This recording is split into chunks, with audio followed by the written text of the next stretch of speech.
कथा सुनो। सुखदेव को बुलाने, जो आदमी जिस चीज का भूखा होता है वो उसी के लोभ में चला आता है खिंचा। मान लो आप दिल्ली जाए तो दिल्ली किस काम के जाते हो? कि पैसा कमाएंगे। हाँ, खिंचे चले जाते हैं, माँ बाप घर परिवार छोड़ के, बच्चे छोड़ के दिल्ली चले गए।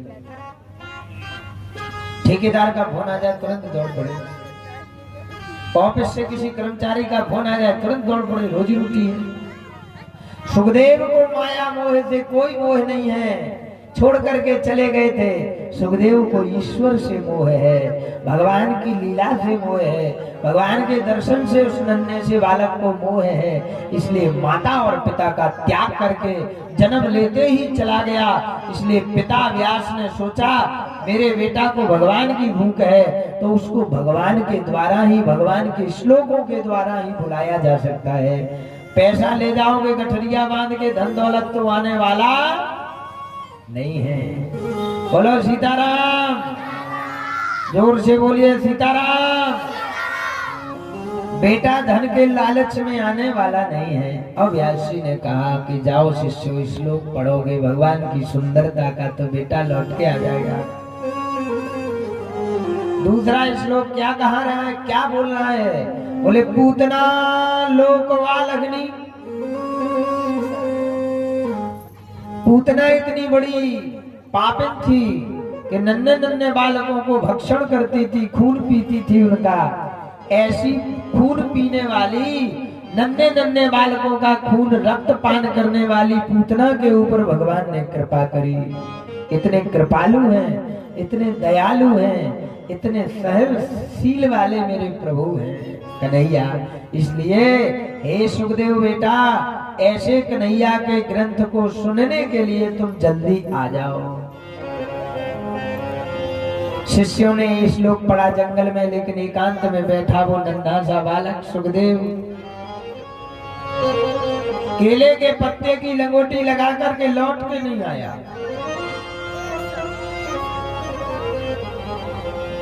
जब दूसरा श्लोक सुना कि सुंदर तो है ही वरहा पीडम नटवर वपु कर्णयो कर्णिकारम बिभ्रत वासा कनक कपशम वैजयंतीम चमालाम। सुंदर के साथ साथ भगवान करुणा सिंधु भी हैं, विचारों से भी सुंदर हैं, दया से भी सुंदर हैं, मन से भी मेरे प्रभु सुंदर हैं।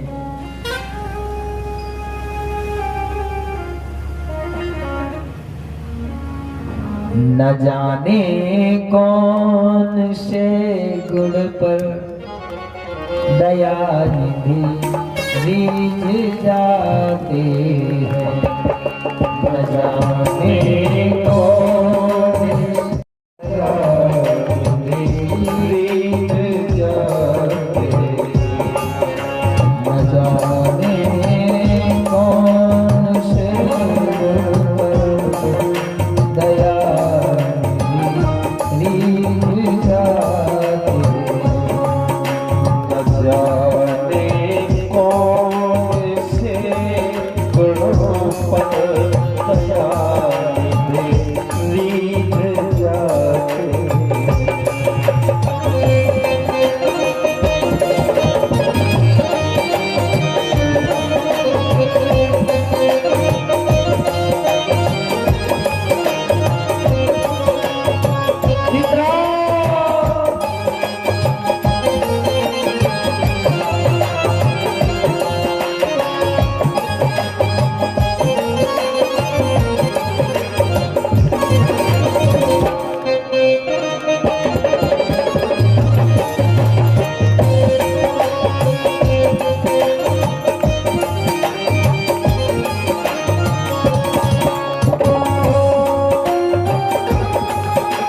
सीख जाए हैं?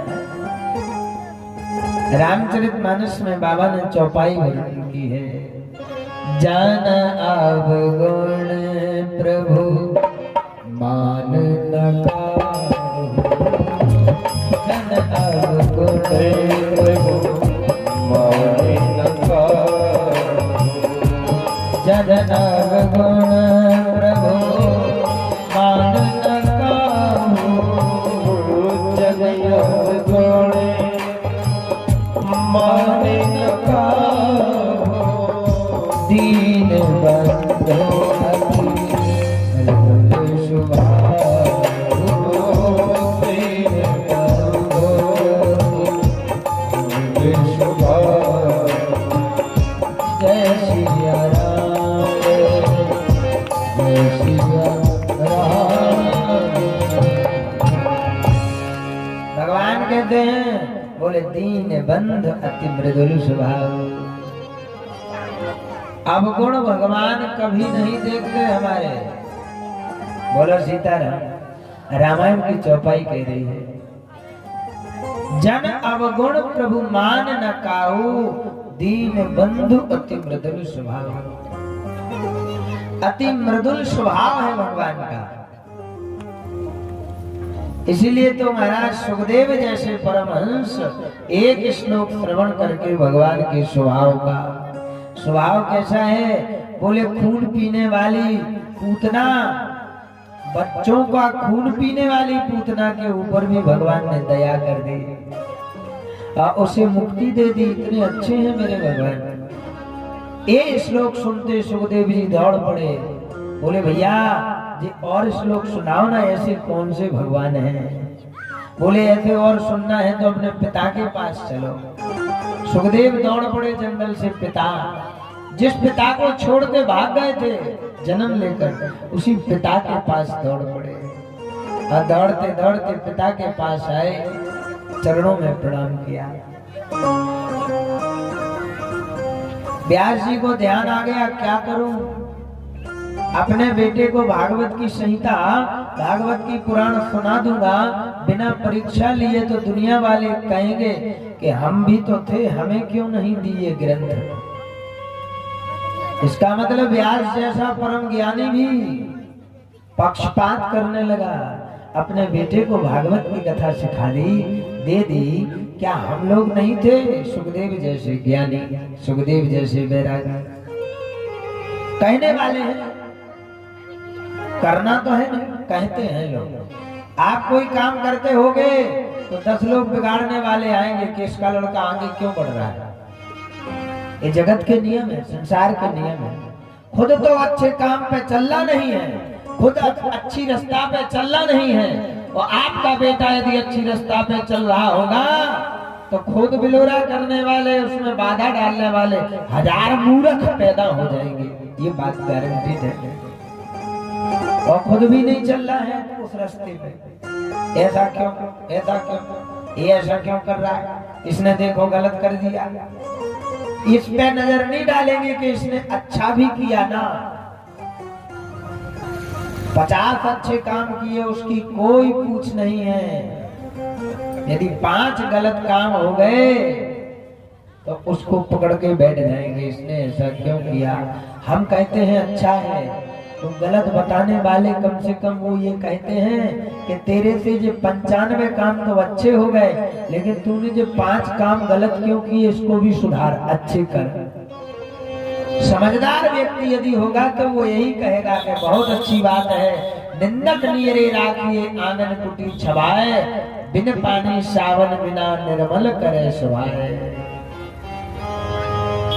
निंदा करने वाले को कभी तुम गाली मत देना मेरे भाई। बुराई यदि कोई तुम्हारी कर रहा है तो ये समझना ये बुराई करने वाला ही तुम्हें सुधारने वाला है, क्योंकि उसकी बुराई करने से ही हम सुधरेंगे। डर रहेगा कि हमसे कोई गलती ना हो जाए, नहीं तो ये पीछे जो पड़ा है ये तुरंत हमें पकड़ लेगा। हम तो कहते हैं कि निंदा करने वाले को हमेशा पास में बुलाओ कि और करो भैया, तुम हमारी बुराई और करो, हमें सुधार तो आएगा। बोलो सीताराम। लेकिन हम आप लड़ बैठते हैं बुराई करने वाले से, गा रहे थे का कहना तो हमारे बारे है? नहीं, संसार में ऐसे लोगों की कमी नहीं है। एक व्यक्ति ने एक चित्र बनाया, चित्र बड़ा सुंदर। व्यक्ति कहे तो व्यक्ति ने चित्र बनाया और राजा अकबर के दरबार में पेश किया। बोलो सीताराम। अकबर बीरबल की कथा तो सबने सुनी ही है। अकबर के दरबार में एक चित्र बनाकर एक व्यक्ति ने बड़ा सुंदर चित्र पेश किया। बड़ा अच्छे से बनाया था उसने वो चित्र, और चित्र बनाकर के सामने पेश किया। बोले महाराज देखिए कितना अच्छा चित्र बनाया है। सभा में बहुत भीड़ लगी थी, उस सभा में बहुत लोग बैठे थे सभा में। चित्र सबको दिखाया गया। राजा ने कहा कि जब सब लोग इस पे साइन कर देंगे कि हाँ ठीक है तो मैं ठीक मानूंगा। अब वो बेचारा चित्र बनाने वाला व्यक्ति सबके पास ले जाए जितने बैठे थे सभा में, भैया ये चित्र बढ़िया बना है कि नहीं, जरा साइन कर दो, राजा हमें इनाम देंगे। लेता गया, जिसके पास ले जाए वही कुछ ना कुछ उस चित्र में कमी निकाल दे। बोले और एक पेन लिए थे साथ में, बोले जहां आपको गलती लगे वहां टिक लगा देना, और जहां आपको यदि अच्छा लगे पूरा चित्र तो साइन कर देना नीचे के राइट है, अच्छा है, इतना करना। बोलो सीताराम। अब बेचारे हजारों लोग बैठे थे सभा में, सबके पास वो चित्र लेके गया तो साइन किसी ने नहीं करे। आप ध्यान दीजिए, किसी ने भी साइन नहीं किए। किसी ने नाक पे चिन्ह लगा दिया, किसी ने आंख पे, किसी ने कान पे, किसी ने हाथ पे, किसी ने गले में, किसी ने मुंह पे। पूरा चित्र, इतना सुंदर चित्र बनाया था उसने मेहनत से कि पूरा चित्र पूरी सभा ने गूंथ दिया। कोई कह रहा है नाक अच्छी नहीं बनी, थोड़ी टेढ़ी हो गई। कोई कहता है तेरे से कान अच्छा नहीं बना, टेढ़ा हो गया है, कान ठीक नहीं, कलर ठीक नहीं भरा। हजारों आदमी ने उसमें टिक लगाते लगाते लगाते लगाते पूरा चित्र बिगाड़ के रख दिया। बोले हट, तेरे से चित्र नहीं बनता है, बिल्कुल गलत है।